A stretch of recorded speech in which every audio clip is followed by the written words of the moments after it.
Schönen guten Tag, ihr Lieben. Hier ist die Anne Pross von Anne Pross Kunst. Ich habe mir wieder ein Aquarellpapierblatt hergeholt und das Goldpapier, das ihr hier seht, das habe ich mir aufgehoben, nachdem ich eine wunderbare Schokolade genascht hatte. Und dieses Papier lässt sich gut verwenden, um damit ein Kunstwerk zu erstellen. Einfach Acrylbinder nehmen und so, wie ich hier das mache, mit Acrylbinder zunächst das Papierblatt einstreichen und anschließend die Rückseite des goldenen Einschlagpapiers auch mit Acrylbinder kräftig einstreichen. Dabei dürft ihr nicht sparen, damit es am Ende gut haftet und auch für immer auf dem Aquarellpapier verbleibt. Und wie ihr seht, habe ich da Risse drin, aber das macht überhaupt nichts, ganz im Gegenteil. Wenn ich das jetzt nämlich auf dem Papier aufbringe, dann kann ich wegen diesem Riss auch noch die Richtung des Papiers etwas verändern. Ich streiche es mit den Fingern fest. Natürlich müssen besonders die Ränder dabei bearbeitet werden, dass die glatt aufliegen und fest kleben. Dazu könnt ihr, wie ich es hier mache, eine Plastikspachtel auch zu Hilfe nehmen.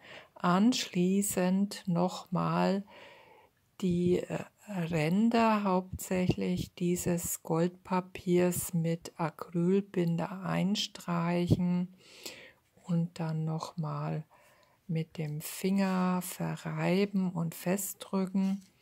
Dieser Binder, der trocknet ja dann auf, sodass da jetzt nichts zu sehen ist von diesem Binder am Ende, weil der durchsichtig auftrocknet. Das gleiche nehme ich jetzt mit dem zweiten Papier vor und überlege mir, wo genau ich dieses Papier platziere und mache jetzt genau den gleichen Vorgang mit dem zweiten Stück Papier noch einmal. Auch wieder die Rückseite kräftig mit Binder einstreichen, nicht sparen dabei, damit das im Endeffekt gut haftet.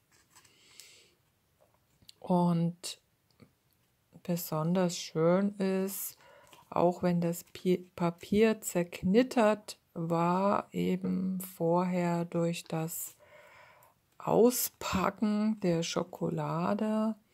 Genau das macht es ja interessant, weil diese Knitter dann in dem Papier verbleiben und das ist gleich ein Special Effekt. Wenn das nicht vorhanden wäre, könnt ihr natürlich auch selbst das Papier erst einmal zerknüllen, dann wieder auseinanderfalten und dann wäre es genauso wie hier mit den natürlich entstandenen Knittern. Wiederum bestreiche ich die Außenränder mit dem Binder, fahre dann noch einmal etwas darüber, um das speziell nochmal anzudrücken, damit nichts lose ist, alles gut haftet.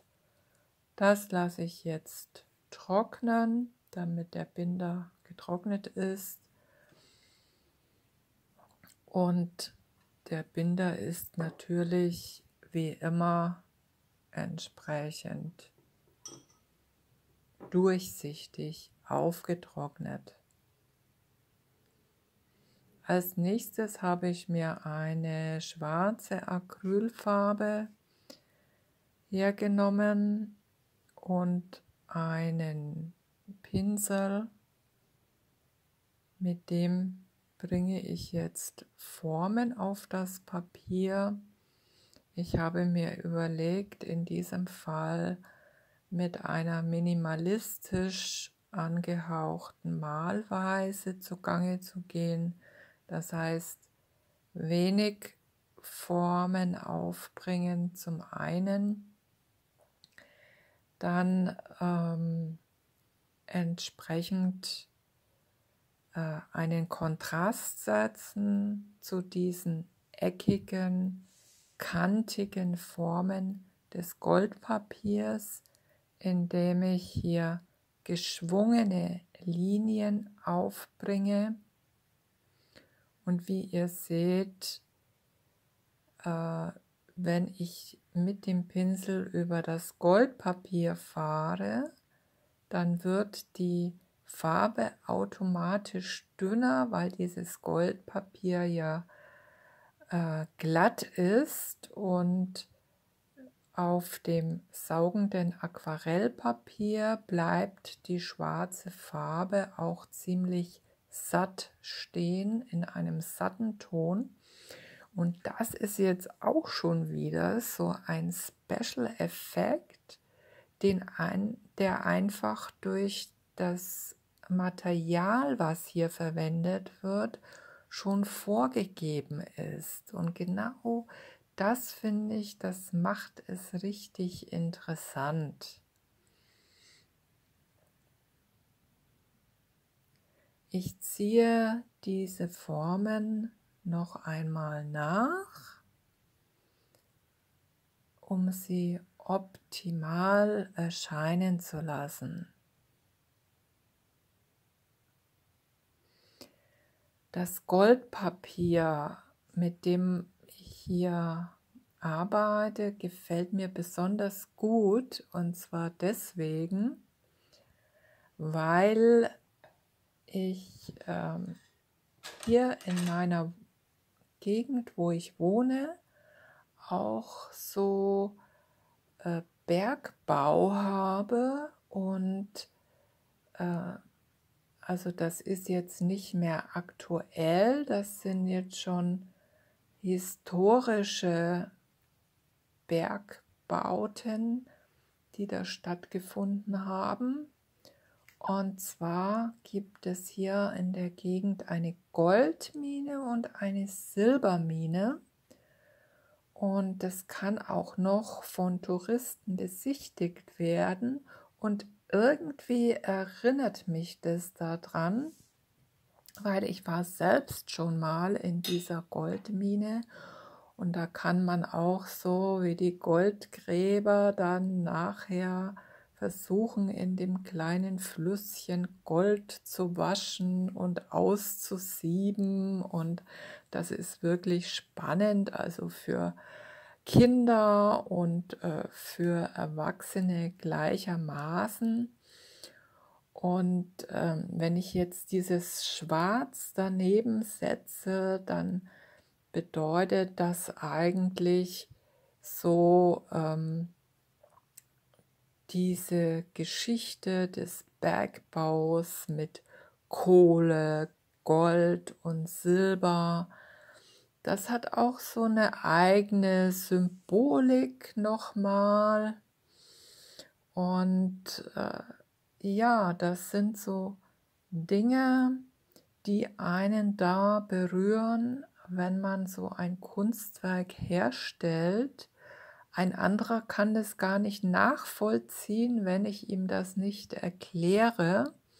Und deswegen bringe ich euch jetzt diese spezielle Geschichte hier zu Ohren, damit ihr wisst, was jetzt ich als Künstlerin dabei mir gedacht habe, obwohl ich eigentlich immer der Meinung bin, die Leute sollen selbst ihre Empfindungen haben und ihre Gedanken haben. Man soll den Leuten, den Betrachtern eines Kunstwerks nicht zu viel vorgeben und dann können die das selber drüber sinnieren.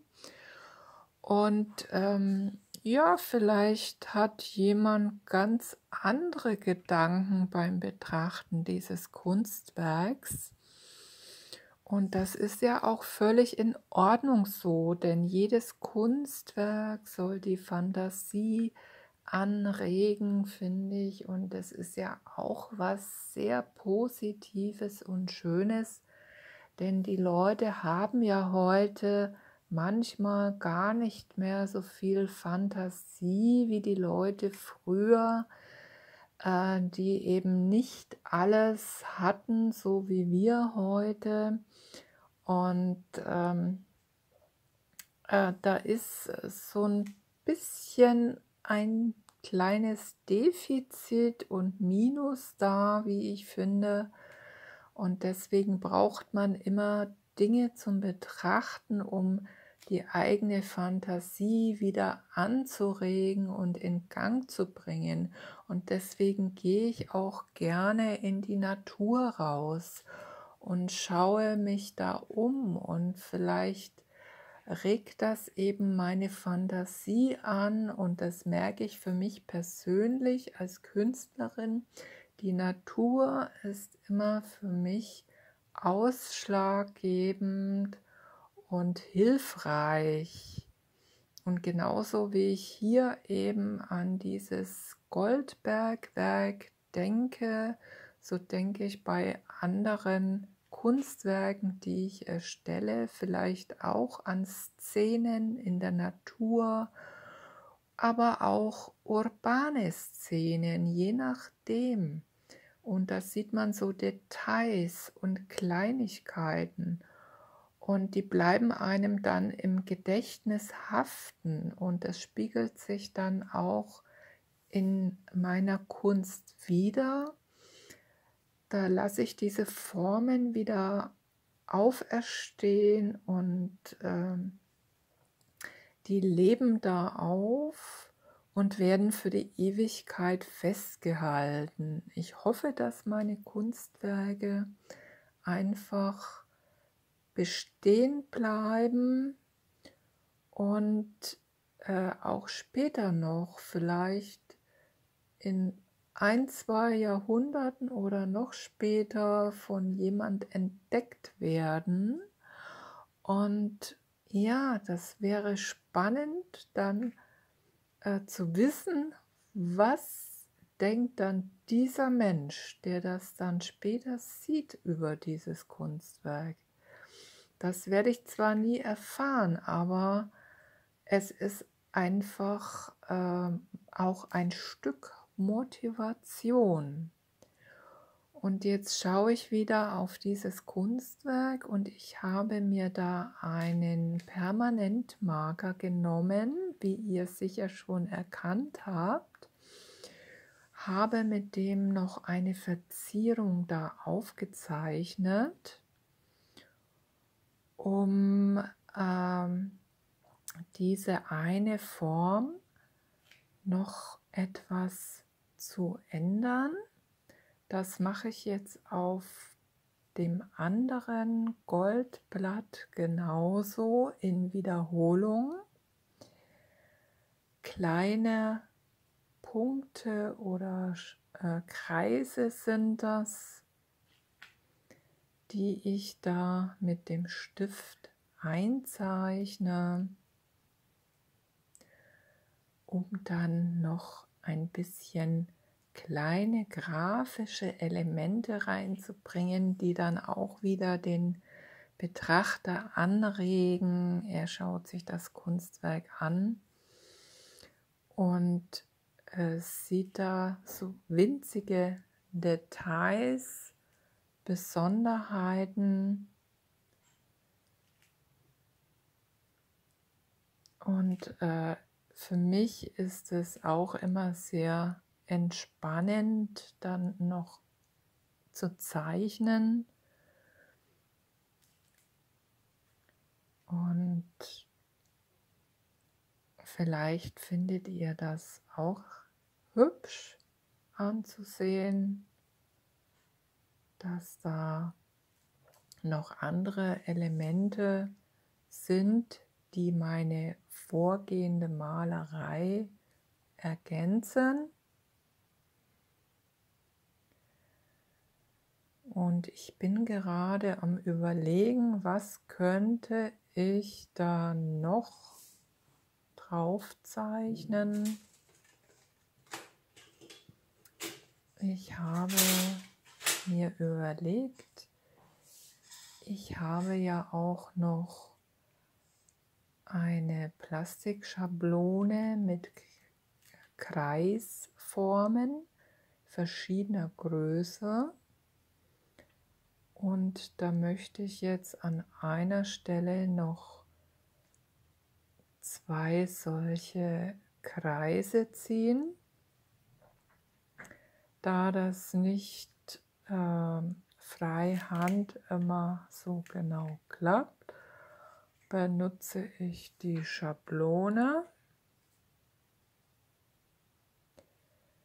Dann gelingt das besser und es soll ja in dem Fall auch ein geometrisches Element sein, das exakt so aussieht und kein malerisches Element. Den zweiten Kreis mache ich etwas größer, so dass es einen Ring ergibt, der in etwa so einen halben Zentimeter dann breit ist. Und diesen Ring möchte ich jetzt noch mit leichten Schraffuren versehen, die ich da einzeichne. Auf diesem Goldpapier, muss ich sagen, geht es allerdings etwas schwer, habe ich festgestellt, da die Goldfolie ziemlich weich ist und beim Erstellen der Schraffuren leicht eindrückt. Und ich stelle fest, dass das jetzt ungünstig ist, weil sich das Papier löst. Das ist natürlich wieder etwas Unvorhergesehenes, ein kleiner Fauxpas, wie der Franzose sagen würde. Und das ist natürlich wieder nicht in meinem Sinn, so habe ich mir das nicht vorgestellt, aber das passiert einfach, wenn man live vor der Kamera etwas zeichnet oder malt.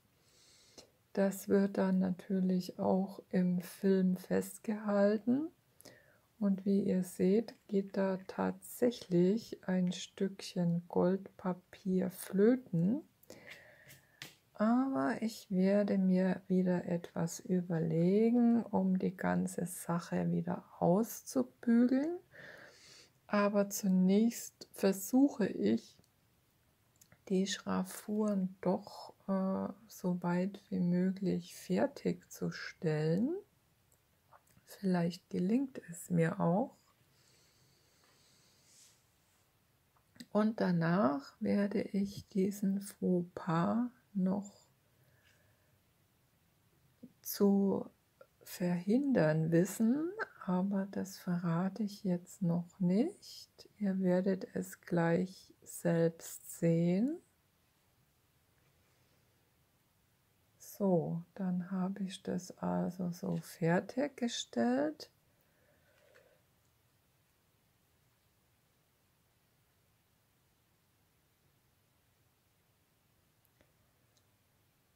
Aber gleich kam mir so eine Idee, wie kann ich das wieder gut machen? Denn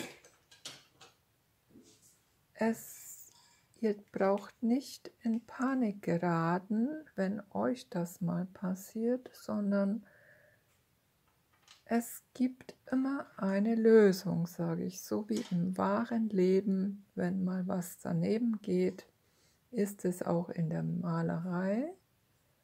Man muss nur aus dem Fehler dann wieder lernen, dass einem das später nicht noch ein zweites Mal passiert. In diesem Fall habe ich mich dafür entschieden. Ich habe ja goldene Acrylfarbe, wie ihr wisst.